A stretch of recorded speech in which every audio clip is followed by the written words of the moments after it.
नमस्कार साथियों, जय श्री कृष्ण। मैं आपका स्वागत करता हूं हमारे इस भक्ति संगीत और कथा चैनल पर, जहां हम श्री कृष्ण की दिव्य लीलाओं और कथाओं का रसपान करते हैं। आज की इस विशेष प्रस्तुति में हम सुनेंगे नंदलाला की अद्भुत लीला, पूतना वध कथा। यह केवल एक राक्षसी के अंत की कहानी नहीं, बल्कि इस बात की गवाही है कि जो भी किसी भी भावना से भगवान से जुड़ता है, भगवान उसके जीवन में कृपा बरसाना शुरू कर देते हैं। आइए मन को शांत करके श्री कृष्ण का स्मरण करते हुए इस पावन कथा की ओर बढ़ते हैं। 1। कंस की चिंता और भय।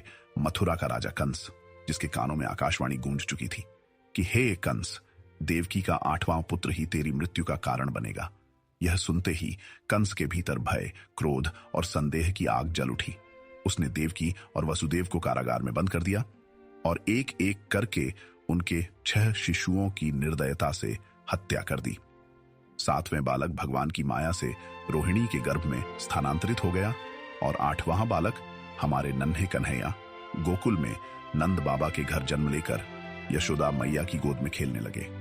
कंस को यह सब मालूम नहीं था, पर उसके भीतर एक ही आग जल रही थी। कहीं भी हो, जो भी हो, देवकी का 8वां पुत्र मुझे मारने आया है। मैं उसे पैदा होते ही नष्ट कर दूंगा। 2। पूतना राक्षसी का प्रवेश। कंस ने अपने चारों ओर की दैत्य शक्तियों को बुलाया और आदेश दिया, जाओ, नगर नगर, गांव गांव, जहां भी नवजात शिशु दिखे उसे मार डालो। इन्हीं राक्षसों में से एक थी पूतना। पूतना केवल बलशाली ही नहीं, बल्कि माया और रूप बदलने की कला में भी निपुण थी। वह विचार करती है, यदि वह विष्णु का अवतार है तो मुझे भी ख्याति मिलेगी कि मैंने स्वयं उस देव बालक का वध किया। वह एक योजना बनाती है। 3। सुंदर स्त्री का रूप लेकर गोकुल आगमन। एक दिन गोकुल की पावन भूमि पर अचानक एक अनजानी अत्यंत सुंदर स्त्री का आगमन होता है। उसके वस्त्र चमकीले, उसका श्रृंगार मनमोहक, आंखों में माया की चमक और चेहरे पर बनावटी ममता। हकीकत में तो वह भयंकर राक्षसी पूतना थी, पर गोकुल वासियों को उसकी असली पहचान कैसे पता चलती?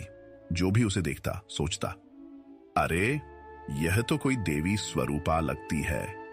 शायद इनको बालक कृष्ण का दर्शन करने का सौभाग्य मिला हो। पूतना घर घर देखती हुई सीधे नंद बाबा के आंगन में पहुंचती है। 4। नंद भवन में प्रवेश और कन्हैया के पास पहुंचना। उस समय नंद बाबा कहीं बाहर गए हुए थे। घर में यशोदा मैया और अन्य गोपियां अपने अपने काम में थीं।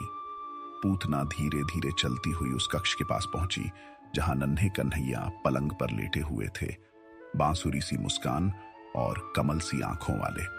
जैसे ही पूतना ने उस बाल रूप को देखा, उसके भीतर हल्का सा कंपन हुआ, क्योंकि यह कोई साधारण बालक नहीं था।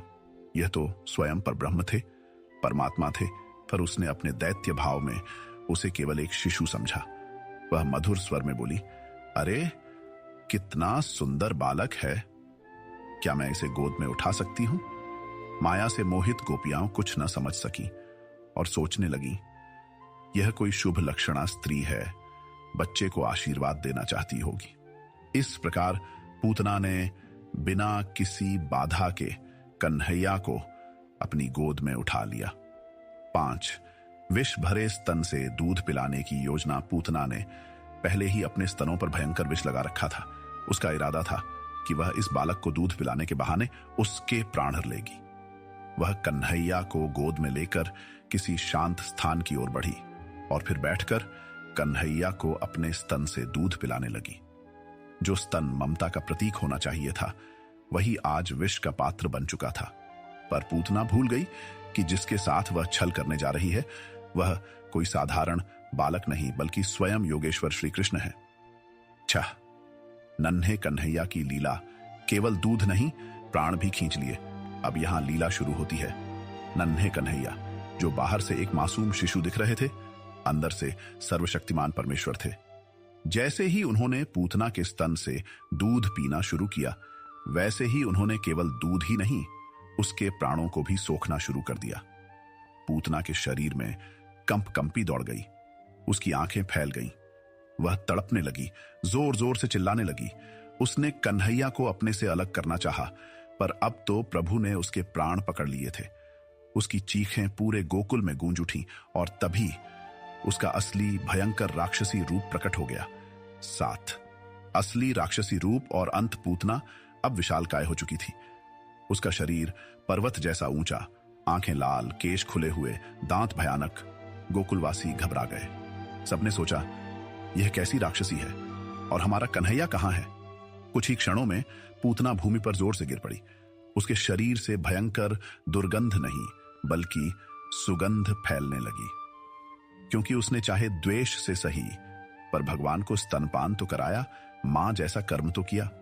भगवान ने उसके पापों का अंत किया, पर उसकी थोड़ी सी भी मातृत्व भावना को सम्मान देते हुए उसे भी उत्तम लोक प्रदान कर दिया। यही तो भगवान की करुणा है, जो दुष्ट से दुष्ट पर भी किसी न किसी रूप में बरस ही जाती है। नंद बाबा, यशोदा मैया और सारे गोकुलवासी दौड़ते दौड़ते वहां पहुंचे और देखा कि पूतना मृत पड़ी है और उसके ऊपर से नन्हे कन्हैया खेलते कूदते उतर रहे हैं, जैसे उन्होंने कुछ किया ही न हो। यशोदा मैया ने उन्हें कसकर गले लगा लिया। उनकी आंखों में डर भी था और ममता के आंसू भी, पर उन्हें क्या पता था कि वे जिस बालक को अपना मानकर रो रही हैं, वह तो समस्त संसार का पालनहार। इस लीला का संदेश बहुत गहरा है। पूतना राक्षसी थी, उसका उद्देश्य अत्यंत क्रूर था, फिर भी उसने भगवान को मां की तरह स्तनपान कराया। भगवान ने उसके उसी कर्म को स्वीकार कर लिया और उसे मोक्ष का मार्ग दे दिया। इससे हमें यह सीख मिलती है कि यदि कोई व्यक्ति किसी भी भावना से, भय, द्वेष, प्रेम, ममता, किसी भी तरह भगवान से जुड़ता है, तो भगवान उसके जीवन में परिवर्तन लाना शुरू कर देते हैं। हमारे भीतर भी पूतना जैसे विकार हो सकते हैं, द्वेष, ईर्ष्या, क्रोध, अहंकार, पर यदि हम अपने जीवन में थोड़ी सी भी सच्ची भक्ति, थोड़ी सी भी सच्ची शरणागति ले आई, तो श्री कृष्ण उन विकारों का अंत कर सकते हैं। हे नन्हे कन्हैया, जिस प्रकार आपने पूतना जैसी राक्षसी को भी अपनी शरण देकर मोक्ष का मार्ग दिया, वैसे ही हमारे भीतर के क्रोध, अहंकार, द्वेष और बुरे विचारों का भी अंत कर दीजिए। हमें बच्चा समझकर हमारी सारी भूलों को क्षमा कर दीजिए और हमें हमेशा अपने चरणों में स्थान दीजिए। जय श्री कृष्ण, जय नंदलाला। अगर यह कथा आपके हृदय को स्पर्श करे तो कृपया इस वीडियो को लाइक करें, अपने प्रियजनों के साथ शेयर करें और ऐसी ही और भक्ति कथाएं सुनने के लिए हमारे चैनल को सब्सक्राइब जरूर करें। आपका बहुत बहुत धन्यवाद। जय श्री कृष्ण।